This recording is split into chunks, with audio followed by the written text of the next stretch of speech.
Everything we as human beings have created on this planet was essentially first created in our minds. All that you see, which is human work on this planet, first found expression in the mind, then it got manifested in the outside world.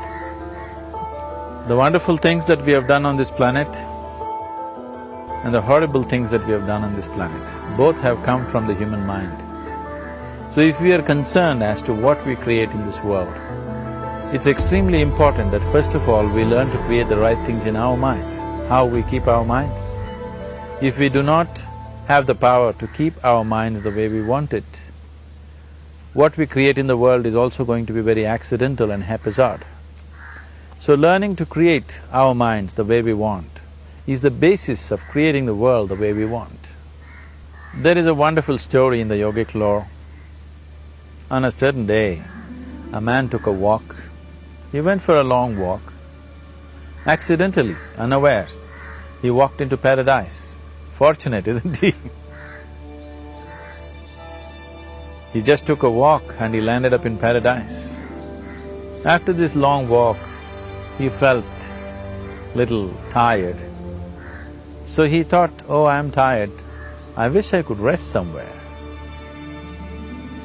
He looked around, there was a nice tree, underneath which there was very cushiony grass. So it was inviting. He went and put his head down there and slept. After a few hours he woke up, well rested, and he thought, oh, I'm well rested, but I'm feeling hungry, I wish I had something to eat. And he thought about all the nice things that he ever wanted to eat in his life. And instantly, all those things appeared in front of him. You need to understand, there the service is like that. Hungry people don't ask questions. Food came and he ate. Stomach became full. Then he thought, oh, my stomach is full, I wish I had something to drink.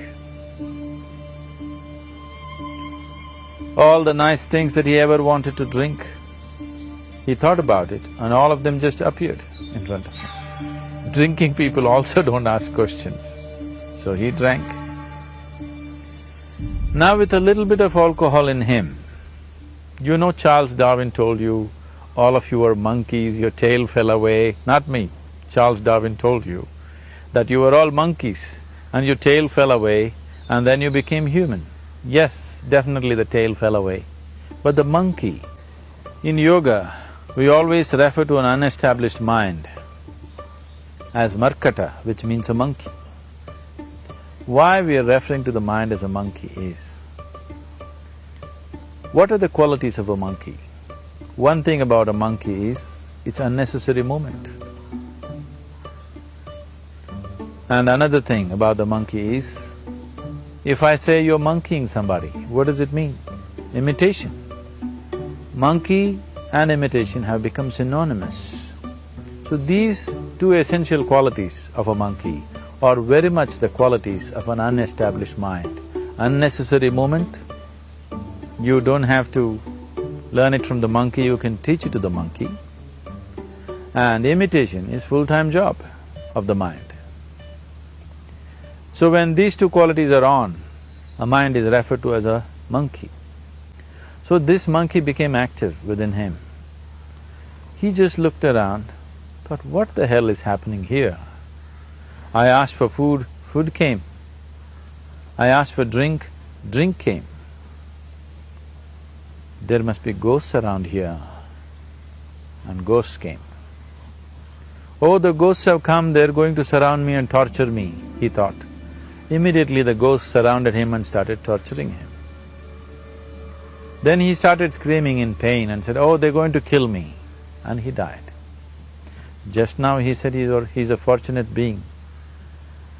The problem is he was sitting under a kalpa vriksha or a wishing tree. He asked for food, food came, he asked for drink, drink came, he asked for ghost, ghost came, he asked for torture, torture came, he asked for death, death happened. Now don't go looking for these kalpavrukshas in the forest. You can barely find a tree these days. A well-established mind, a mind which is in a state of samyukti, is referred to as a kalpavriksha. If you organize your mind to a certain level of organization, it in turn organizes the whole system. Your body, your emotion, your energies, everything gets organized in that direction.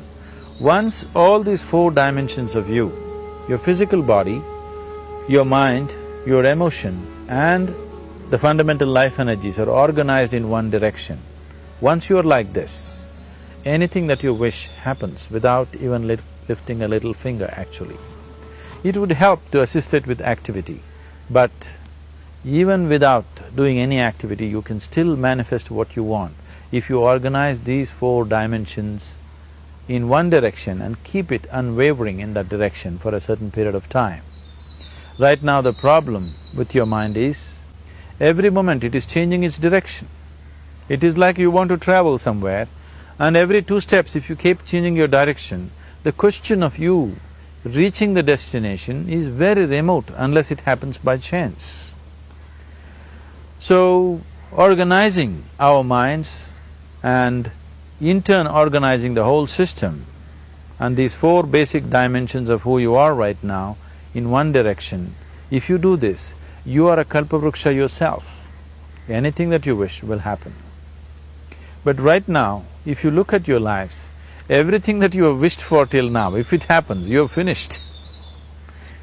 Everything and everybody that you have desired for, if all of that lands up in your house today, could you live with that? Once we're empowered like this, it's very important that our physical action, emotional action, mental action and energy actions are controlled and properly directed. If it is not so, we become destructive, self-destructive. Right now, that is our problem.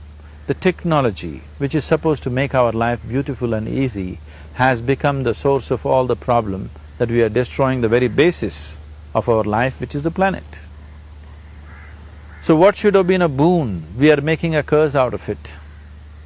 What has brought incredible levels of comfort and convenience to us in the last 100 years or so has also become a threat to our life simply because we are not conscious action, we are in a compulsive state of action. So organizing our minds fundamentally means moving from a compulsive state of activity to a conscious state of activity. You might have heard of people for whom they asked for something and beyond all expectations it came true for them. Generally this happens to people who are in faith. Now, let's say you want to build a house.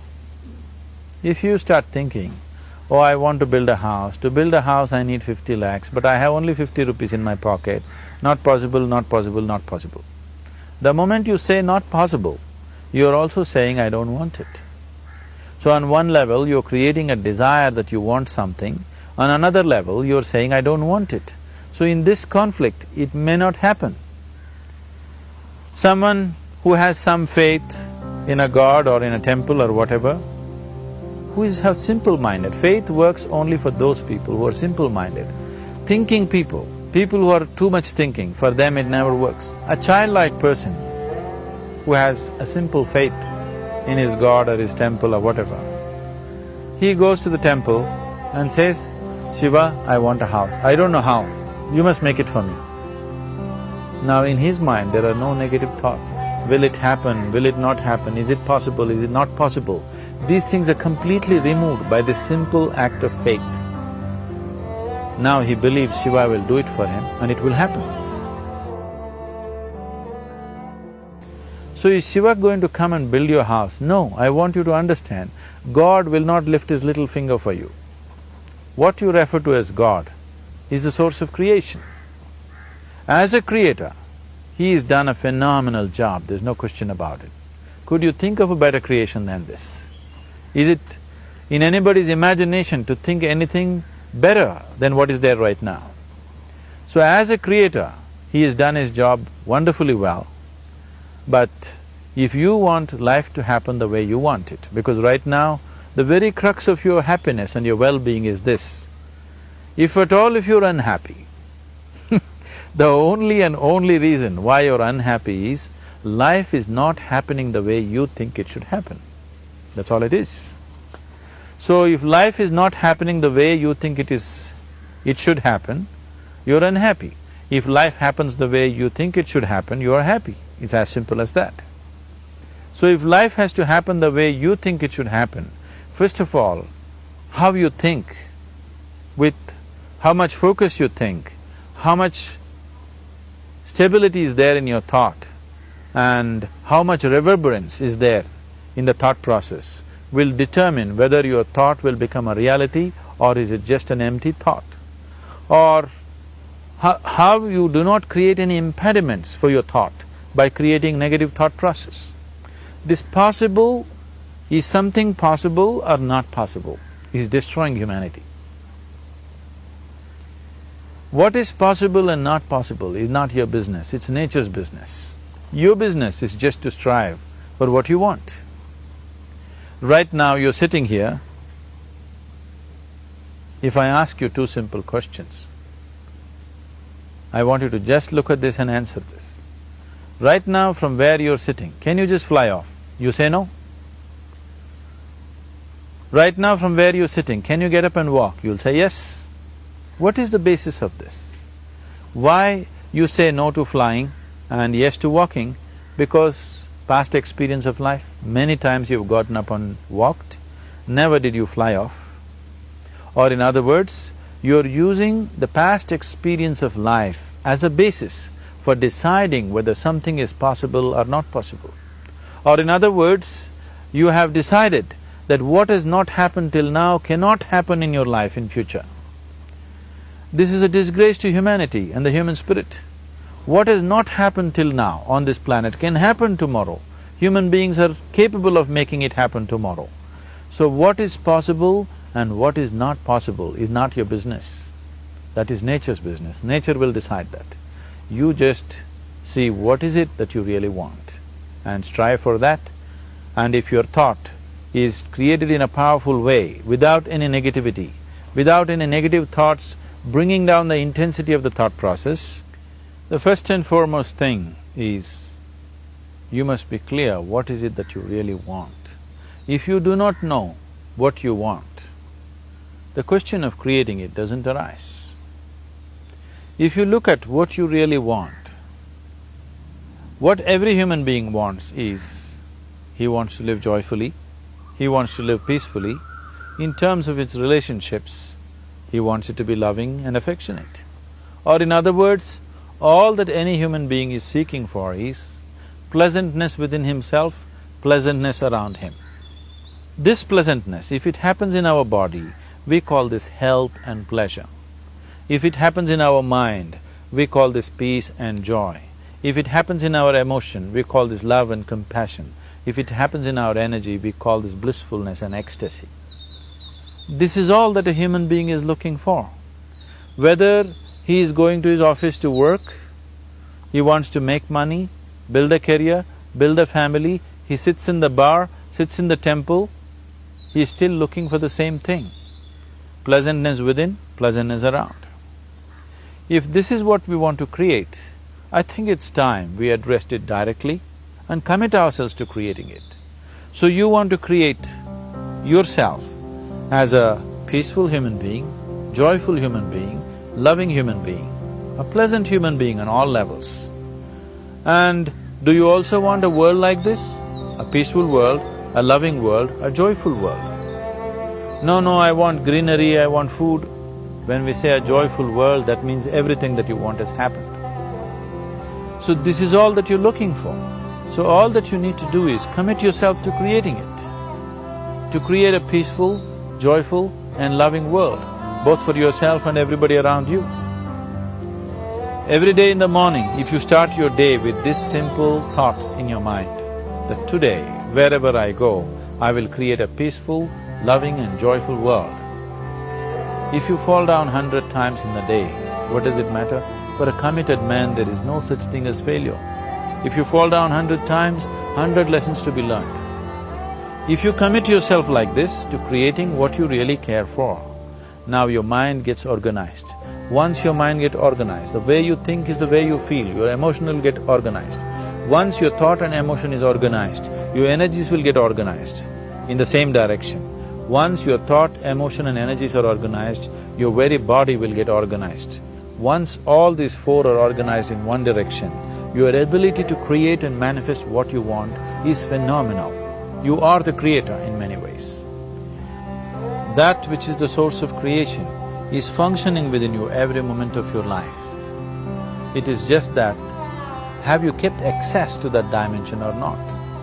Organizing the four basic elements of your life will give you that access. There are tools and technologies to do this. The whole science of yoga, the whole technology that we refer to as yoga is just about this, transforming yourself from being just a piece of creation to become a creator.